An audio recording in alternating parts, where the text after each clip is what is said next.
Good morning, everyone. I hope you're having a good time. This is Amir Ismail with you with another episode of Successful Immigrant Stories.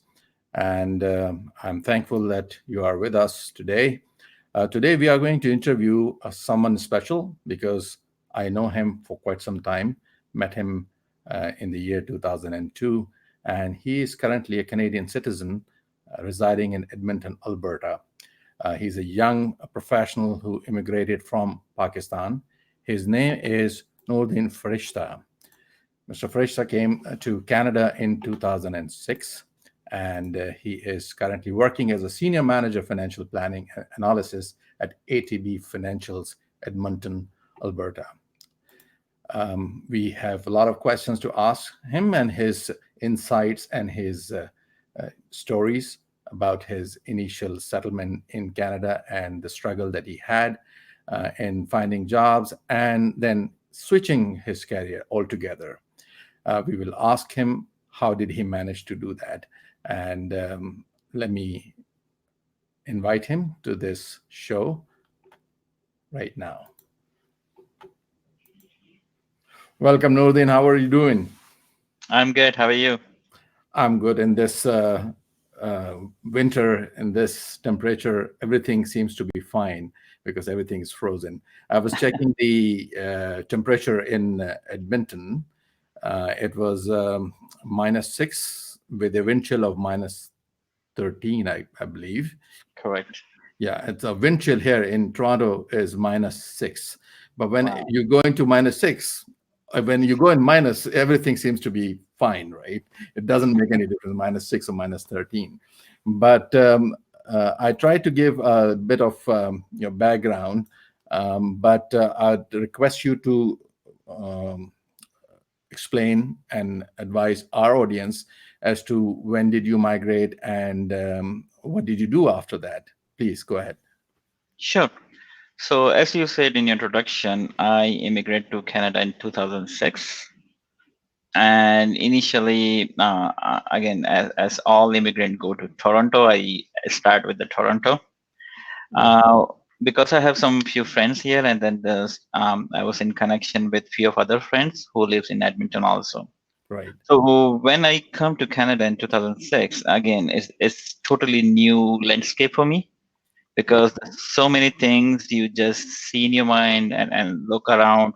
And it's around 13 years ago, so no internet like this way information you can get it from a lot of people.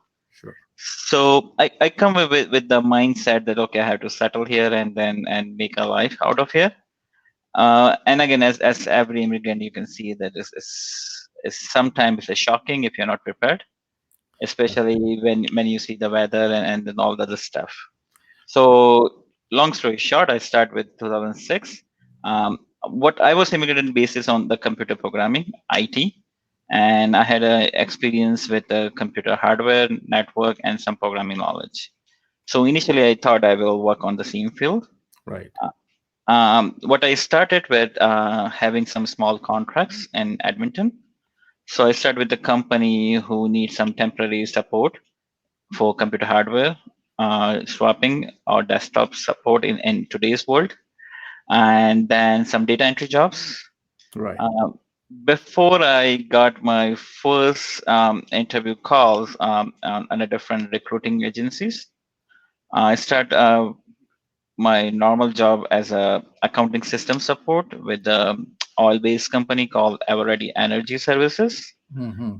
My initial work was again it's not totally programming but support a software accounting software which called AgPack. My role was that to take care of the users, give them the security roles what they need. At that time in our company we are acquiring a lot of companies, so my job is to make sure that understand the chart of accounts and implement in our software so they can all integrate together. Right. So was that the time when you started thinking about changing your career and going into accounting side? And because I understand you're a member of a Chartered Professional Accountants of Canada, which is, I'm sorry, my phone is ringing at a very wrong time. I just turned it off. Okay, so you entered into a different field altogether.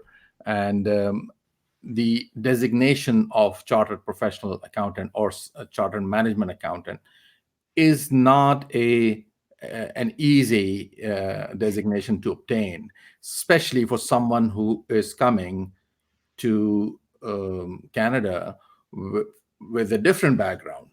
Right. So how did you pull this over? How did you do it? So when I started working the supporting this accounting software, I met with a lot of accountants. So they basically have a different diverse background.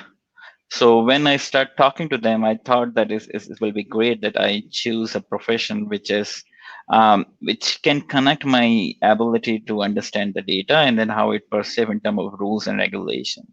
So when I was IT, I know the data structure and everything, but it doesn't help me to make my point forward because of the lacking of the accounting designation and the stuff like those. So Right. then I decided that let's You do should change something your which is career. more relevant. Right.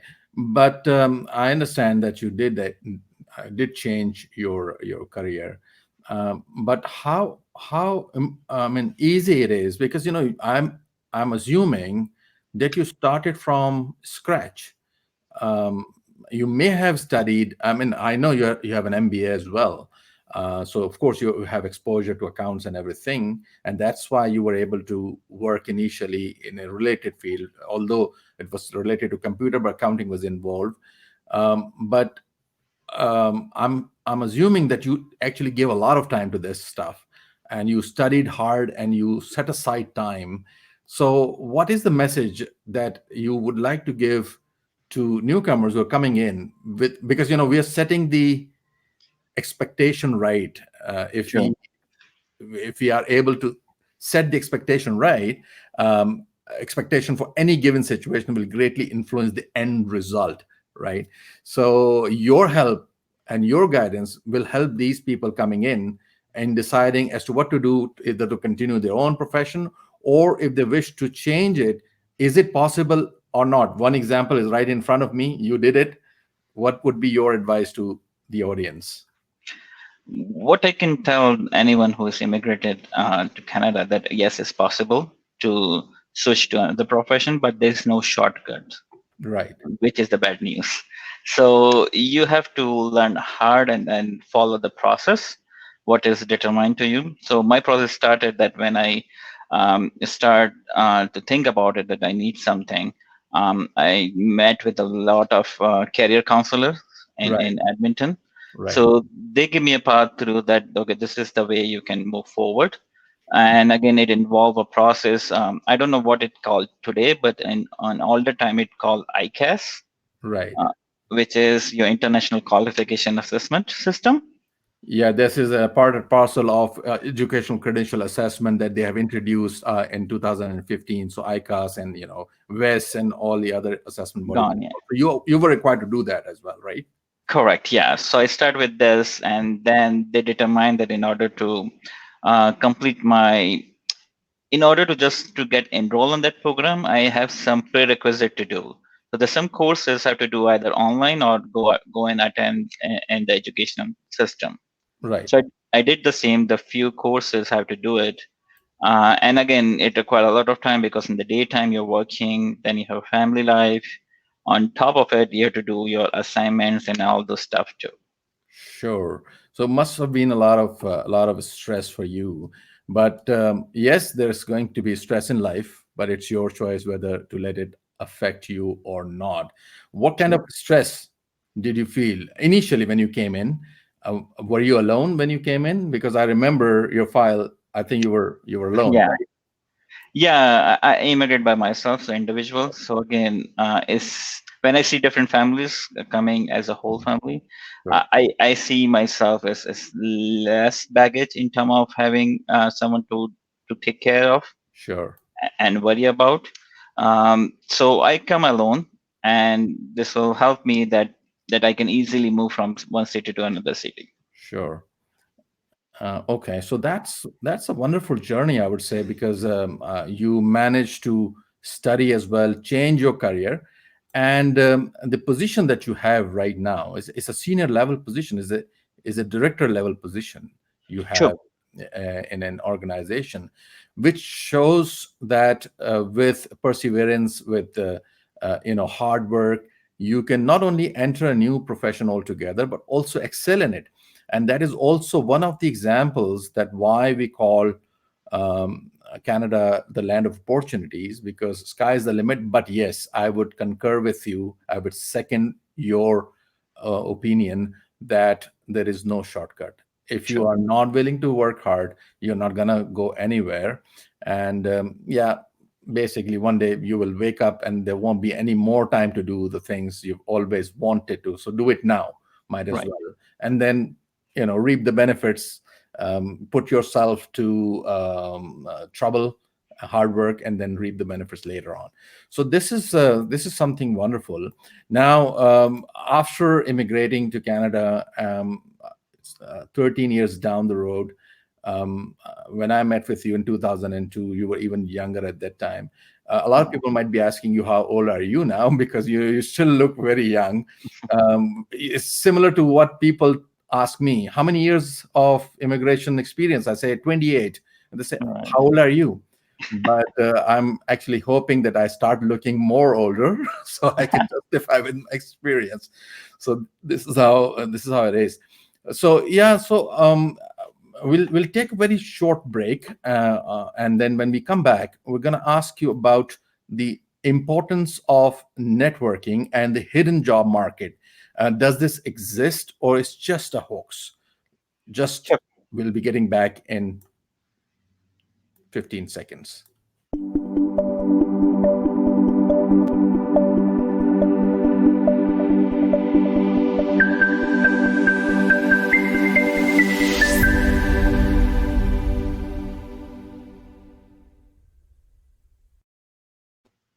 Welcome back. So we were discussing that there exists a hidden job market in Canada, and if you have a good networking skills, if you know people, of course they're not going to give you a job just based on the fact that they know you. Of course, you need to be a qualified person as well, but a lot of jobs go unadvertised as well.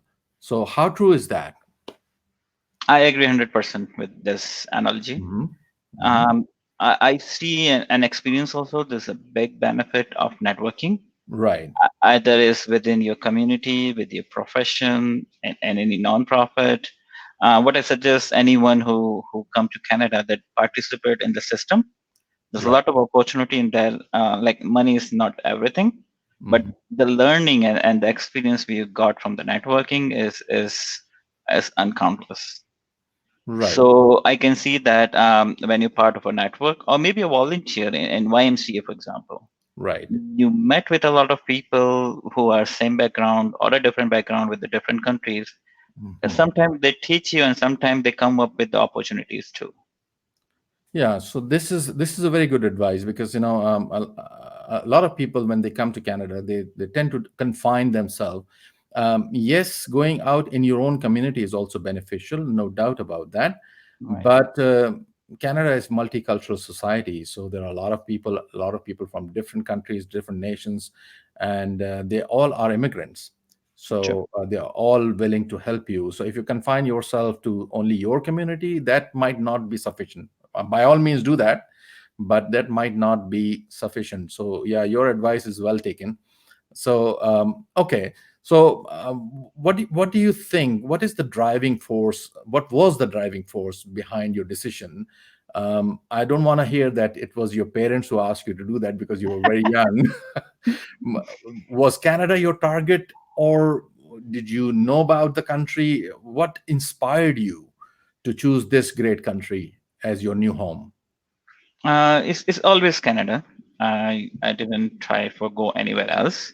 And the reason about that when I get graduated and around like around 2000 timeline, I used to talk a lot of people what to do and stuff like those. Right. One of our relative, not relative, a fast friend, he comes from Canada, and then they talk better things about Canada and so on. And then I got opportunity to attend one of the seminars, like you guys do when you go in the Karachi office, Right. to talk about what the process is and how it works. how the point system works, and so on. So when I go and attend those, during that time I was lacking some of the points. So I made a plan that how I shortcome that gap Right. and then come back to apply for this immigration process. Right. So yeah, so I understand those were the times, and Canada was on your target list, and you have to choose consciously and wisely because you have only one choice away from changing your world, and I Right. think when you made that choice, you indeed changed your world. Would you Yes. agree? 100%. I tell my friends also, like, it's something that you come with the new life. Hmm. There's no baggage attached to it. What you bring with you is only your education Yes, and the values you got from your parents. that's correct. And everything is blank, and it's your opportunity in your life to make something out of it. Yeah, and it's a risk as well because there are a lot of people like young applicants. Of course, they can take the risk, and you did take the risk. There are a lot of Right. people who are experienced. Have well-paid jobs in their home countries, and they are very reluctant or concerned to take that plunge and come to Canada. But I mean, if they remain in their comfort zone, because one thing is obvious: Canada has future for children. It provides healthcare. It provides good education for yourself as well and children as well. But if you remain in your comfort zone, you would never be able to take that decision. I once had heard that a ship is always safe at shore, but that is not what it is built for, right? It has to leave the shores and go into the waters, test the waters. If you don't like the country, if you think that maybe it's not for me, you might want to go back. But I have never seen any of my clients going back. I can Same tell you, here. I can bet. Some of them might have gone back because they had grown up children and they thought that maybe just leaving them, but they at least left their families here. Right. But 100%, I would say the people don't do that. So okay, so this is wonderful. I mean, I'm sure that now you have settled down. You are more focused toward the family life now, and maybe purchasing of the house. Of course, car is of course one of the first thing people usually do, even if they are not owning a home.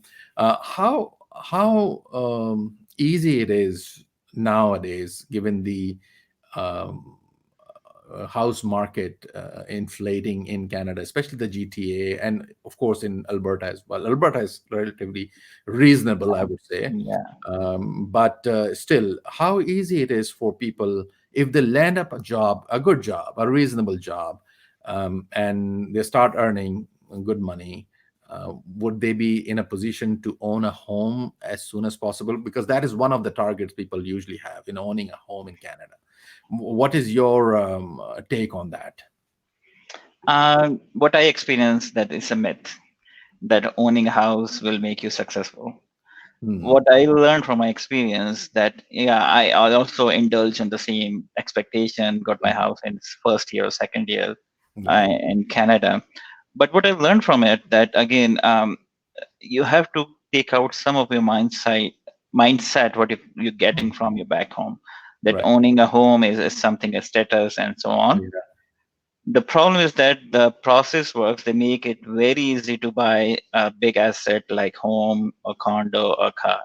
The Right. problem comes when your life changes and then you have to take out of it. Right.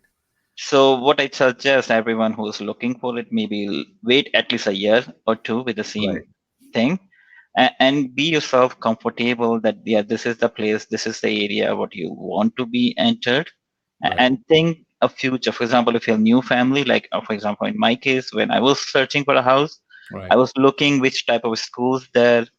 Never think about that how far is from your work Right. because work can change anytime. You never know. You never stick with the same company. Very good advice. Very good Yeah. So the important is that where your kids is going to go to school, how advice. far it is. Yes. With your, for example, if you want to go for a shopping or grocery, how far it takes, how it looks in winter, because summer is so devastating here that summer you feel that everything is same, it never change. Yes. Winter comes and then 1 kilometer feel like 10 kilometer.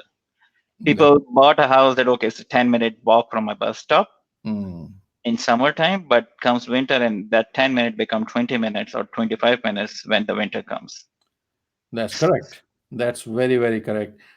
Yeah. So in terms of distance, for example, a lot of people they don't think about even going outside the GTA. They are very reluctant.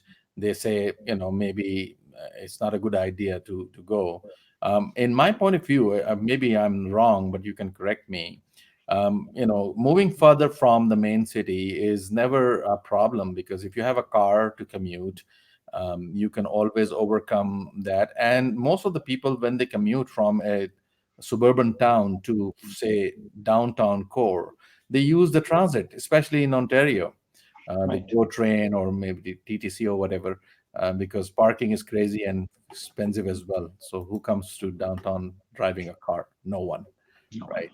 So yeah, this is wonderful. So I would also like to ask you about the future. Like, did you ever think about leaving this country and settling down somewhere else in exchange of better compensation? Maybe, for example, you being into accounts, you are in big demand in Middle East, you name it, all the countries that they look for especially someone who's qualified from Canada, right? Right. Would you ever think about it, moving yourself, if not permanently, for say a 5 years contract? And if you won't, why would it not be? Oh, I never try to do something like that. That's Okay. first thing. Okay. Uh, and there's various reasons. Like I have a young family, I have an 8-year-old son, so I Right. have to make sure that the schooling go properly. Right. And then you need to be part of a family to see the growing age kids. Is I see a few people leave and then kids grown up and then come back and it's totally different. Different. Yes. So that's one of the reasons. The other thing of the reason, the quality of life what we got here. Right. I'm not talking about like the healthcare or those type of stuff, Right. but you see the nature, for example. You can't get air, clean air anywhere. What you get it from here. Right. The security is the other thing. Right. It's well secure. You can go anywhere without any problem. You move even from Alberta to Ontario or Saskatoon, anywhere you want to go, you feel the same type of people who welcome you regardless of who you are. Yes. Yeah, so that is one thing, and the reason why I think a lot of people do that is perhaps because of the money and everything, because they are perhaps unsecured or concerned about they not being able to establish themselves here, so they don't give that much of time. They don't want to start from scratch, and that is perhaps a mistake because they go back to their existing job, leaving their family here, and then they are chicken without a head.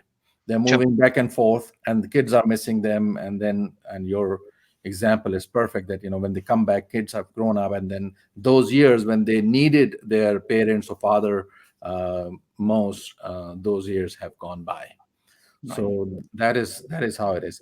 Okay, so this is wonderful to learn about your journey, Noorddin, and it's a pleasure to talk to people whom you have spoken to when they were thinking about taking the decision or going through the process, and then getting in touch with them, finding that they are doing so very well, and mashallah, they are growing, and they are happy that they took the right decision of coming to Canada.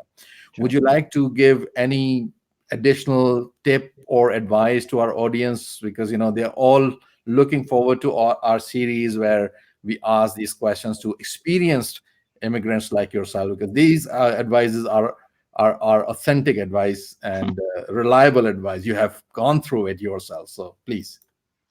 So I will try to keep it short, but there's a lot of advices. No, just Right. kidding. Um, like the first thing you have to be make sure that you know the why, like why you choose Canada, and be stick with those. Like it for your children, if your opportunity or whatever you is your why is. Sure. That's very important. The other thing is that don't indulge with the other people's sense of success. Just think what keep you happy, because I see people have 20 years from here, but they never own a house, and they're very happy because they can move one city to another city. So bring your success, what you success looks like to you. Right. The third thing is follow the process. The problem with our mindset in Karachi and Pakistan is that everything and anything is acceptable, and you can leave away from the law and the process and everything. It's not happening here. That's So right. be careful about it, making sure you follow the process like everyone is doing it. There's no shortcut, I already tell you. Right. And the other thing is that again, be on your values. They will not tell you anyone to indulge anything like alcohol or anything, like by pressure or peer pressure or stuff like those. So you have to follow that values too. And what I see in my work life, Mm. that people even more appreciate you if you're more authentic. Hmm. If you like everyone else, then there's no difference between you and the people. Very So true. follow those values, which is very important. And again, you have to be continue learning about which profession you are in, because the things are changing so quickly. Yeah, circumstances should not define you. Who and what you are will be determined by you, not by your circumstances at all. And Right. as someone said, that life is magical when you are bold, have the courage to move forward Yeah. into the unknown. So Sure. into the unknown, if you have that courage, rather than backwards into security, that security perhaps is stopping you from exploring your true potential. So Right. go ahead and do that. So wonderful to talk to you, Noorddin. I'm obliged that you took out your precious time for our audience. This is a help. This is true Canadian way of Sure. giving back. You have set aside your precious time in on a working day, and I wish you good luck in your Sure. endeavors. Thank you very Thank much. you. Thanks. Good luck. This was Noorddin Farishta, and what a wonderful person. I dealt with him in Karachi, and I'm very, very, very happy to see him succeed in his career. He's very focused. He has taken good decisions in his life, changed his career altogether when he came to Canada, studied really hard, and he's reaping the benefit out of it. So, if you are interested in learning more about our series of successful immigrants, do log on to our channel. We'll be happy to respond to your questions. And until then, bid you goodbye. Thank you very much for watching.